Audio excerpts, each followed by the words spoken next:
¿Qué tal? Buenas noches, estimados alumnos. Espero que se encuentren bien. Les informo que el motivo del presente video es para nuestra cuarta videocápsula. Ya llegamos a la cuarta videocápsula.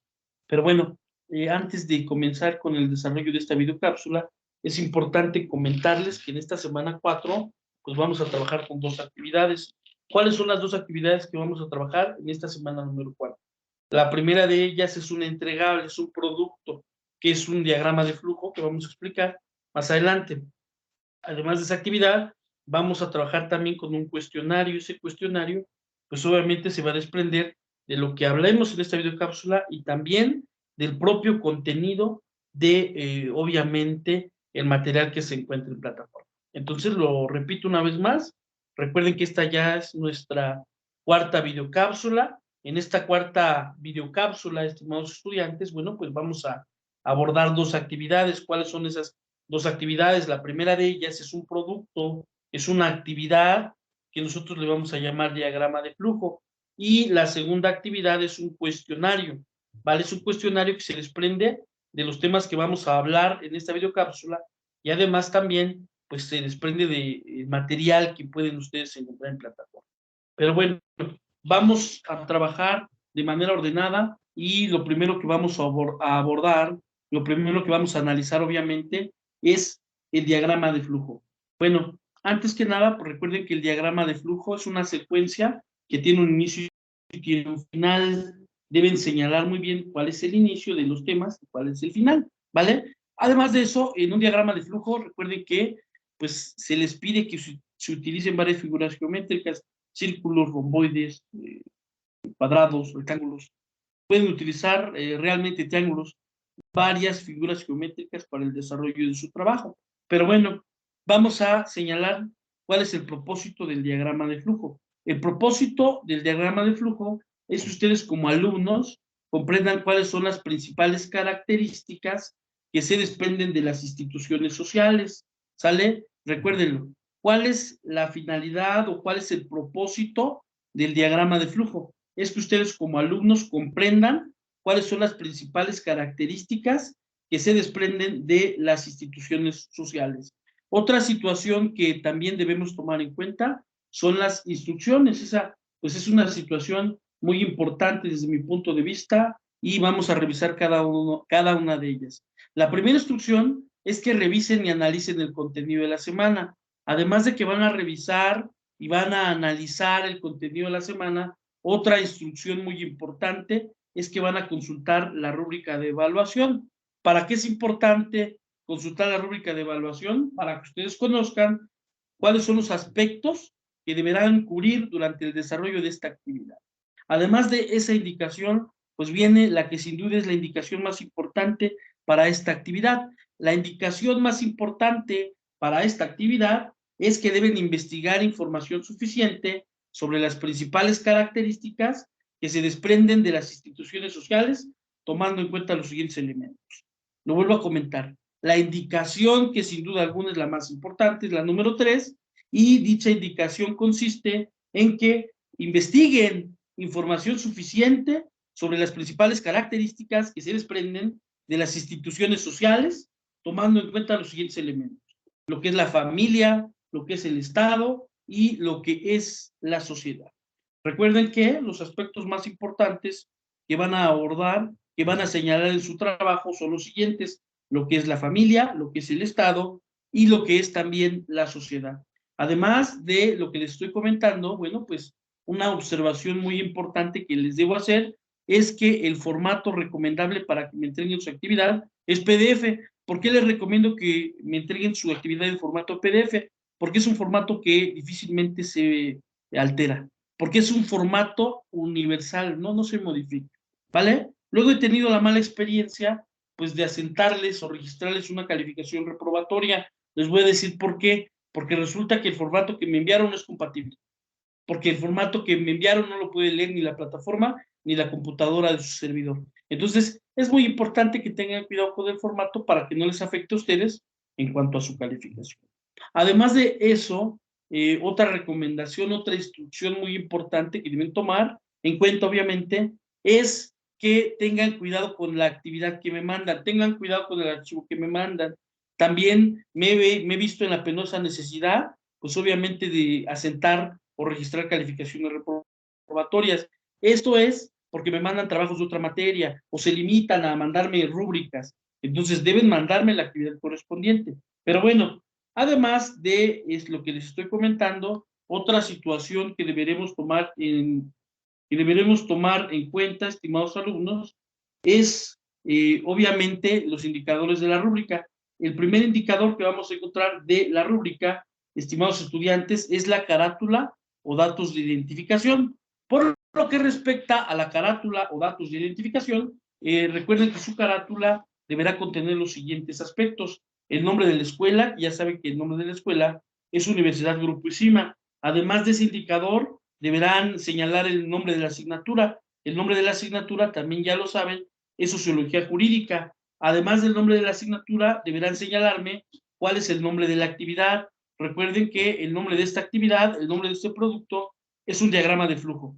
Además, también deberán señalar el nombre completo de ustedes, es decir, el nombre del alumno. Y el último aspecto que deberán tomar en cuenta, por lo que respecta a la carátula o datos de identificación, es la fecha de entrega. Recuerden que la fecha de entrega que deberán anotar es la fecha en la que me mandan a mí la actividad.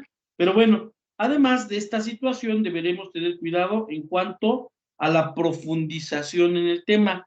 Por lo que respecta a este indicador, bueno, lo que deben hacer es una descripción clara y secuencial del esquema, y además deben aportar una gran cantidad de detalles. Lo repito, el segundo indicador es la profundización en el tema. Les decía que por lo que respecta a la profundización en el tema, deberán hacer una descripción clara y sustancial del esquema y además abordar una gran cantidad de detalles. Además de la profundización en el tema, deberán hacer una aclaración sobre el tema. Por lo que respecta a la aclaración sobre el tema, deberán, estimados alumnos, hacer un esquema muy bien organizado. Un esquema muy bien organizado, detallado y claramente presentado. Además de que debe tener fácil seguimiento, o debe ser de fácil seguimiento. Pero bueno, además, estimados estudiantes, de ese criterio, otro criterio que deberán tomar en cuenta es la alta calidad en el diseño. Por lo que respecta a la alta calidad en el diseño, bueno, pues aquí lo que vamos a calificar es que sea atractivo de revisar su trabajo, ¿vale?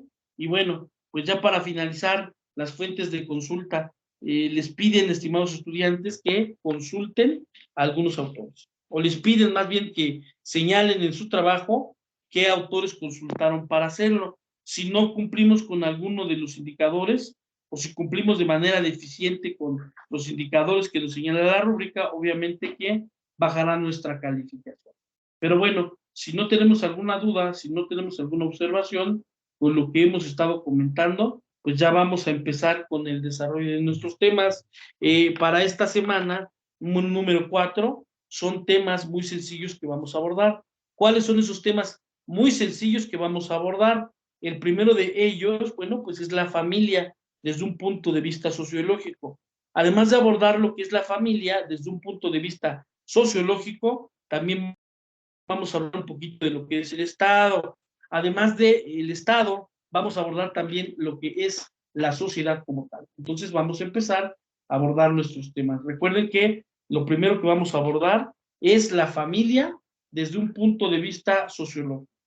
Antes que nada, bueno, pues desde el punto de vista sociológico, les hago la observación que la familia se refiere a una unidad social mínima constituida por el padre, la madre y los hijos. Recuérdenlo, estamos analizando a la familia desde un punto de vista sociológico.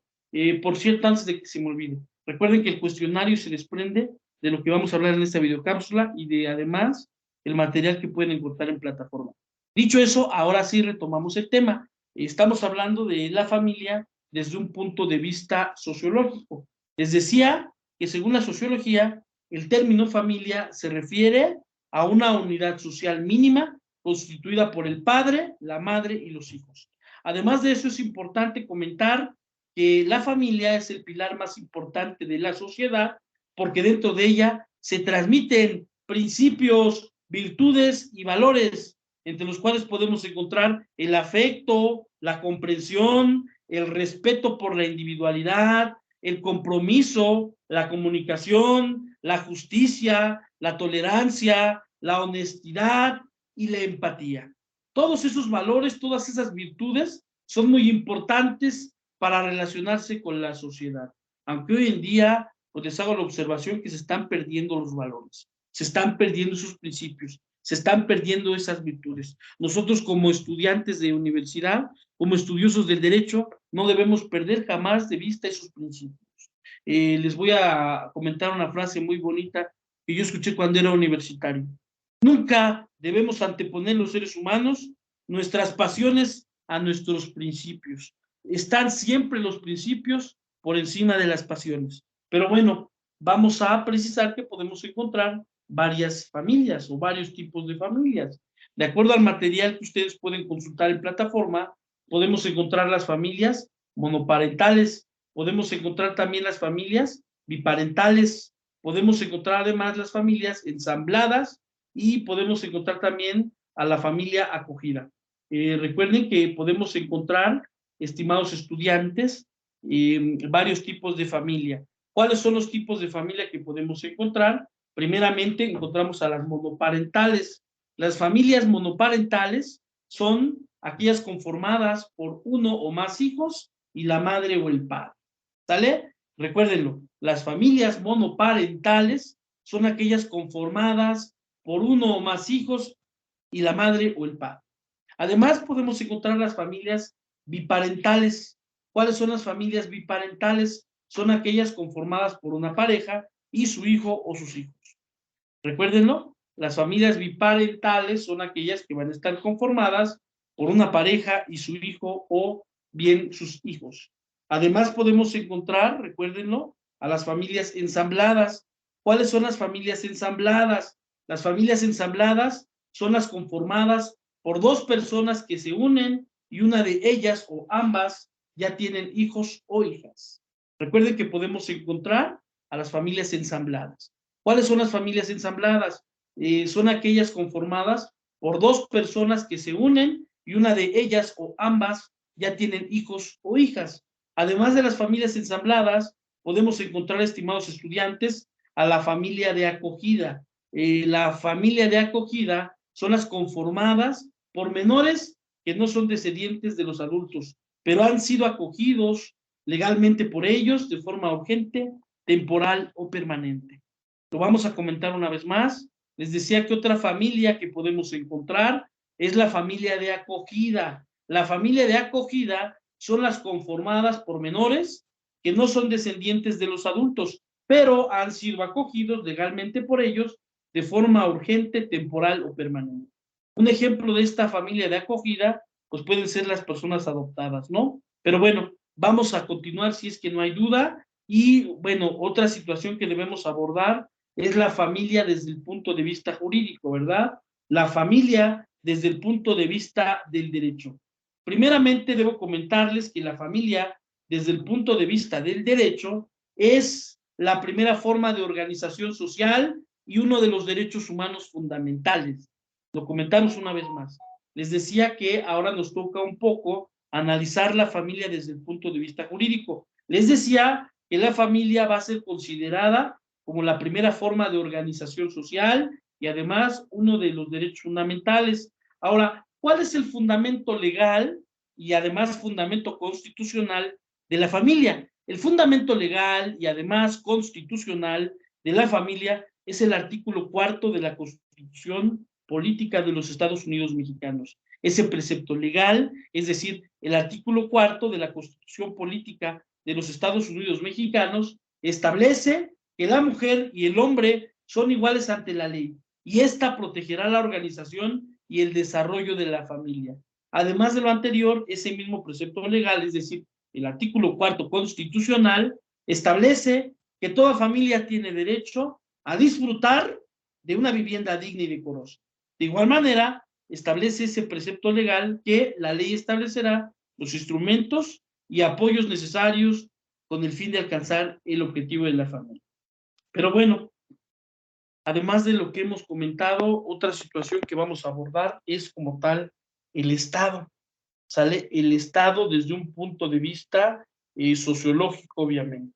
¿Qué es el Estado, estimados estudiantes? El Estado, bueno, primeramente debo comentarles que es un ente jurídico, ¿sale? ¿A qué me refiero cuando hablo de un ente jurídico? Cuando hablo de un ente jurídico, estimados alumnos, ¿vale? Recuérdenlo. Cuando hablo de un ente jurídico me refiero a que el Estado es una persona jurídico colectiva o una persona moral. A eso me refiero, estimados estudiantes, lo vuelvo a comentar, cuando digo que el Estado es un ente jurídico, ¿sale? Se refiere a que es una persona jurídico colectiva o persona moral, es decir, es una persona compuesta de varias personas físicas que somos nosotros, ¿no? Somos los ciudadanos. Pero bueno, este ente jurídico básicamente está compuesto o se compone por tres elementos. ¿Cuáles son los tres elementos, estimados alumnos, que componen al Estado? Los tres elementos que componen al Estado son básicamente tres. El primer elemento, obviamente, es el territorio. ¿Cuál es el territorio, estimados estudiantes? El territorio se refiere al espacio geográfico en el que está asentada la población. A eso se refiere el territorio, ¿vale? Lo repito, al espacio geográfico en el que está asentada la población. En México podemos encontrar, por ejemplo, un territorio federal, podemos encontrar un territorio estatal e incluso podemos encontrar un territorio municipal. Pero bueno, además de ese elemento del Estado, podemos encontrar otro elemento del Estado. Otro elemento que podemos encontrar del Estado es obviamente la población. ¿A qué se refiere la población, estimados alumnos? La población se refiere al elemento humano. ¿Sale? El elemento humano somos nosotros los ciudadanos, somos las personas que estamos asentadas, que estamos establecidas en un determinado espacio geográfico. Y bueno, para finalizar, les comento que el tercer elemento del Estado es el más importante sin duda alguna y es el gobierno. ¿Sale? Ahora, de acuerdo, estimados alumnos, al material que podemos encontrar en plataforma, bueno, pues el gobierno hoy en día se representa en tres poderes. ¿Sale? Recuérdenlo, el gobierno hoy en día se va a representar en tres poderes. ¿Cuáles son esos tres poderes? Bueno, el primer poder es el poder legislativo, ¿sale?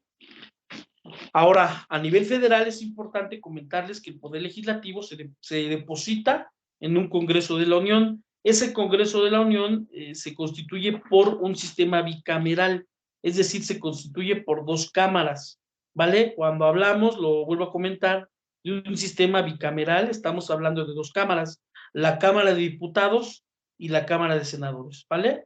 Les hago la observación que la Cámara de Diputados se integra por 500 diputados. De esos 500 diputados, nosotros realmente votamos por 300.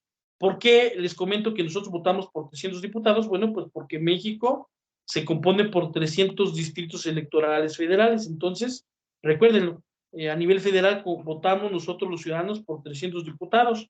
¿Por qué? Bueno, pues porque existen en México 300 distritos electorales. Y los 200 diputados que sobran son diputados de representación proporcional, estimados estudiantes. Por esos diputados no votamos, esos diputados se integran por el porcentaje de votos que han recibido cada partido político. Pero bueno, además de los diputados, encontramos obviamente a los senadores. Los senadores en total son 128. En total de esos 128 senadores, bueno, pues nosotros los ciudadanos votamos por 64 senadores. Esto es muy fácil, les voy a decir por qué. Porque votamos por fórmulas de senadores. Esas fórmulas de senadores se componen por dos propietarios y dos suplentes. Entonces, si votamos por dos senadores en cada estado de la República, debemos multiplicar 32 por 2, nos da los 64. Ahora, los 64 senadores que sobran, ¿cómo es que llegan a ocupar un escaño en el Senado? Bueno, la primera forma, estimados estudiantes, es a través de la representación proporcional. Recuerden, de acuerdo al porcentaje de votos que recibe cada partido político, es como van a obtener un lugar en el Senado de la República. Y la otra situación es la primera minoría. ¿A qué nos referimos cuando hablamos de la primera minoría? Nos referimos al segundo lugar de la elección. Para que entendamos un poquito mejor cómo se integra la Cámara de Senadores, les voy a hacer la observación, estimados estudiantes, o les voy a dar como ejemplo más bien a la elección de senadores del Estado de México. Les comento que, bueno, pues la fórmula que ganó la elección de senadores en el Estado de México en el año 2018 fue la del partido político de Morena. En ese orden de ideas, los senadores hoy en día son un tipo que se llama Higinio, que es de Texcoco, y la maestra Delfina, que va a ser de hecho candidata a gobernadora aquí en el Estado de México. Ellos son los que ganaron la elección y por lo tanto obviamente son los senadores de la República que representan al Estado de México. Ahora, la primera minoría se la quedó el PAN y el PRD, con un senador que seguramente ustedes conocen y que se llama Juan Cepeda. ¿Sale? Él es la primera minoría. ¿Por qué? Porque él fue el segundo lugar en las elecciones. Y por último encontramos al senador de representación proporcional, que es un senador que, bueno, pues va a representar a un determinado partido político por el número de votos obtenidos. Ahora, otra situación que debo comentarles es a qué la Cámara que representa, o bueno, les hago esta observación para que no me confundan. A ver, la Cámara de Diputados, ¿a quién representa? La Cámara de Diputados nos representa a nosotros los ciudadanos mexicanos, no olviden ello. Luego todo le queremos reclamar al presidente y les quiero comentar que el presidente no es el responsable de todo, ¿eh? Realmente quien nos representa a nosotros los ciudadanos mexicanos son los diputados. Si nos suben impuestos, si obviamente crean nuevos impuestos, ¿vale? Es responsabilidad de los diputados, porque ellos nos representan a nosotros los ciudadanos mexicanos. Pero bueno, además de la Cámara de Diputados, recuerden que existe la Cámara de Senadores. Ahora, ¿a quién representa la Cámara de Senadores, muchachos? La Cámara de Senadores representa a cada uno de los estados de la República o a los órganos del poder.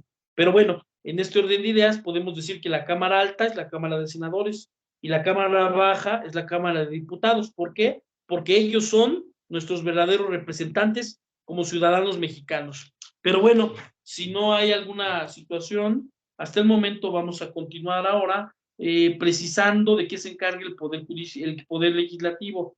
¿De qué se encarga de manera precisa el Poder Legislativo? El Poder Legislativo se va a encargar de manera precisa, estimados alumnos, de legislar. Y bueno, ¿qué es eso de legislar? Legislar es crear la norma jurídica, crear las leyes, ¿vale? Eso hacen principalmente en el Poder Legislativo. Legislar, es decir, crear la norma jurídica.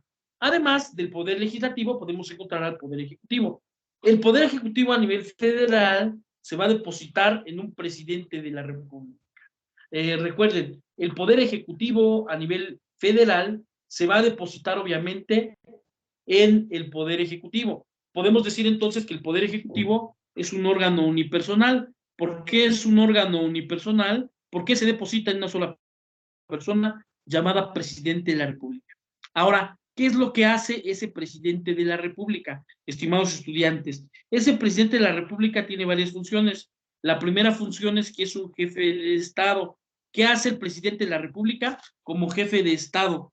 Primeramente nos representa a nosotros como mexicanos a nivel internacional. Además de que el presidente nos representa a nivel internacional, les hago la observación de que el presidente es el titular de la política exterior. ¿Sale? Él es el titular de la política exterior de nuestro país. Además de eso, en su calidad de jefe de Estado, quiero comentarles que el presidente de la República tiene facultad plenipotenciaria. ¿A qué se refiere esa facultad plenipotenciaria? A que puede celebrar tratados internacionales. Puede celebrar tratados internacionales a nombre de nuestro país. Pero bueno, otra situación que hace como jefe de Estado, o bueno, antes de que se me olvide, quiero comentarles que la facultad plenipotenciaria que tiene el jefe de Estado se la puede encomendar o se la puede delegar a una persona. ¿A quién le puede delegar o encomendar esa facultad plenipotenciaria? El presidente de la República. Se la puede delegar a solo una persona, que es el secretario de Relaciones Exteriores. ¿Sale? Lo comento una vez más. Recuerden que el presidente de la República, como jefe de Estado, tiene facultad plenipotenciaria y esa facultad plenipotenciaria se la puede delegar o se la puede encomendar a una persona. ¿A quién le puede delegar esa facultad plenipotenciaria? Les decía que solamente al secretario de Relaciones Exteriores. Si ustedes se dan cuenta, el actual presidente de la República, que es el presidente Andrés Manuel López Obrador, no le gusta salir al extranjero, únicamente ha salido a los Estados Unidos de Norteamérica. Y bueno, quien anda viajando, quien anda llevando a cabo la política exterior es el secretario de Relaciones Exteriores, que es Marcelo Ebrard. Si ustedes se dan cuenta, a él le ha delegado el presidente de la República la famosa facultad plenipotenciaria de la cual les hablaba hace algunos momentos. Pero bueno, además de que el presidente de la República es un jefe de Estado, les hago la observación de que el presidente de la República también es un jefe de gobierno. Como jefe de gobierno, ¿qué hace el presidente de la República? Se encarga de la administración pública, ¿vale? Recuérdenlo, como jefe de gobierno, lo que hace el presidente de la República es encargarse de la administración pública. ¿En qué consiste la administración pública? En hacer eficientes los, ¿sale? En organizar correctamente los egresos e ingresos, ¿vale? ¿Cómo hace esto el presidente de la República? A través de sus diversas secretarías de despacho. ¿Cuáles son las secretarías de despacho que podemos encontrar a nivel federal? La Secretaría de Educación Pública, por ejemplo, la Secretaría de Turismo, ¿sale? La Secretaría de la Defensa Nacional, la Secretaría de Marina, la Secretaría de Gobernación, la Secretaría de Economía, entre otras secretarías, ¿vale? Entonces recuérdenlo, en su calidad de jefe de gobierno, lo que hace el presidente de la República es ser el titular de la administración pública. Esa administración pública la lleva a cabo a través de las secretarías de despacho. Pero bueno, además de lo que les estoy comentando, estimados alumnos de la carrera de Derecho, quiero comentarles que hay otra facultad, ¿sale? Hay otra función que tiene el presidente de la República. Además de ser jefe de Estado, además de ser jefe de gobierno, es el jefe supremo de las Fuerzas Armadas. Recuérdenlo, el presidente de la República, además de ser jefe de gobierno, además de ser jefe de Estado, es el jefe supremo de las Fuerzas Armadas. Como jefe supremo de las Fuerzas Armadas, bueno, pues es el jefe de la Sedena, es el jefe de todos los militares. Además es el jefe de la Marina, es decir, el jefe de todos los marinos, de todos los marines, ¿vale? Pero bueno, si no hay alguna duda, si no hay alguna observación por lo que hemos estado comentando, vamos a hablar ahora de lo que es el Poder Judicial. El Poder Judicial, estimados alumnos de la carrera de Derecho, se encarga de algo muy importante.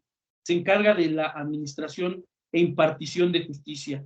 De eso se encarga el Poder Judicial básicamente. Lo vuelvo a repetir, se encarga de la administración e impartición de justicia. ¿Sale? Otra situación, o bueno, ¿a qué se refiere eso de la administración e impartición de justicia? En pocas palabras, se refiere a resolver conflictos, se refiere a juzgar. A eso, o de eso se encarga el Poder Judicial, ¿sale? De administrar o impartir justicia, o bien de juzgar o resolver controversias. Ahora, a nivel federal, les comento que el Poder Judicial de la Federación se integra por varios órganos. El órgano más importante, sin duda alguna, que integra el Poder Judicial de la Federación es la Suprema Corte de Justicia de la Nación. Esa Suprema Corte de Justicia de la Nación se integra por 11 ministros. ¿Y de qué se encargan? De conocer los asuntos más importantes o más relevantes de este país. Además de la Suprema Corte de Justicia de la Nación, que se integra por 11 ministros, podemos encontrar también al Tribunal Electoral del Poder Judicial de la Federación. Ese Tribunal Electoral del Poder Judicial de la Federación tiene una sala superior, y 5 salas regionales.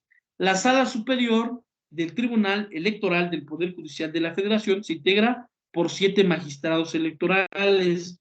La función principal de esa sala superior del Tribunal Electoral del Poder Judicial de la Federación es calificar las elecciones. ¿A qué nos referimos cuando hablamos de calificar las elecciones? De declarar que las elecciones fueron válidas porque están ajustadas conforme a derecho. Pero bueno, además de esa sala superior, recuerden que podemos encontrar 5 salas regionales en las partes más importantes de este país. La primera sala regional, bueno, antes de que se me olvide, esas salas regionales, cada una de ellas se integra por 3 magistrados. Les decía que la primera sala regional que podemos encontrar es la Sala Regional Ciudad de México. Además de la Sala Regional Ciudad de México, podemos encontrar la Sala Regional Toluca. además de la Sala Regional Toluca, podemos encontrar la Sala Regional Jalapa, ¿sale? Que está ubicada obviamente en Veracruz. Además de la Sala Regional Jalapa, podemos encontrar la Sala Regional Guadalajara, que obviamente está ubicada en el estado de Jalisco. Y para finalizar, encontramos la Sala Regional Monterrey, que está ubicada obviamente en el estado de Nuevo León. Pero bueno, eso es en cuanto a el Tribunal Electoral del Poder Judicial de la Federación. Además del Tribunal Electoral del Poder Judicial de la Federación, podemos encontrar los tribunales colegiados de circuito. Los tribunales colegiados de circuito se integran, por 3 magistrados, ¿vale? Recuérdenlo, los tribunales colegiados de circuito se integran por 3 magistrados. Ahora, ¿qué asuntos conocen los tribunales colegiados de circuito? Los tribunales colegiados de circuito, muchachos, conocen el juicio de amparo directo. Ese es el asunto más importante que van a conocer, lo vuelvo a comentar, los tribunales colegiados de circuito. Además de los tribunales colegiados de circuito, podemos encontrar a los juzgados de distrito. Los juzgados de distrito, estimados estudiantes, se componen por un juez nada más. Recuerden, los juzgados de distrito los preside un juez o se integran únicamente por un juez. Ahora, otra situación que debo comentarles es el asunto que conocen. El asunto que conocen los juzgados de distrito es el amparo indirecto, estimados alumnos. ¿Vale? De hecho, pues desde mi punto de vista, son los órganos que deben tener más trabajo, ¿eh? Los órganos que sin duda alguna tienen más trabajo en el Poder Judicial de la Federación son los juzgados de distrito. ¿Por qué? Porque ellos conocen el amparo indirecto. Y bueno, para finalizar, encontramos un órgano administrativo del Poder Judicial de la Federación. El órgano administrativo del Poder Judicial de la Federación es el Consejo de la Judicatura, estimados estudiantes. ¿Qué es lo que hace el Consejo de la Judicatura? Administra el Poder Judicial. Les voy a dar un ejemplo. Si algún día estoy tramitando un asunto y no me dan solución, ¿ante quién me puedo quejar? Ante el Consejo de la Judicatura. El Consejo de la Judicatura ha sancionado administrativamente a varios funcionarios del Poder Judicial de la Federación. Les voy a dar un ejemplo. Me viene a la memoria una fichita que estaba cometiendo actos de nepotismo.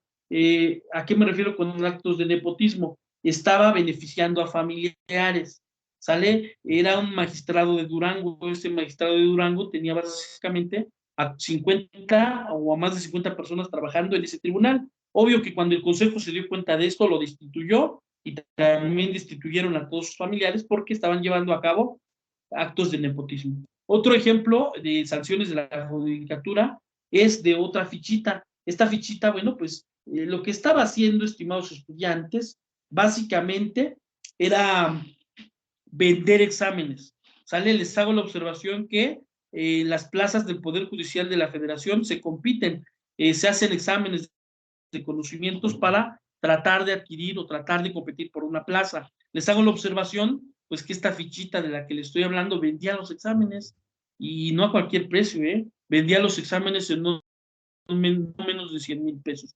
Entonces lo sorprendieron y decidieron también destituirlo, obviamente del Poder Judicial de la Federación. Pero bueno, vamos a continuar si no hay alguna situación que comentar. Y lo siguiente que debemos abordar, estimados estudiantes, es la sociedad como tal.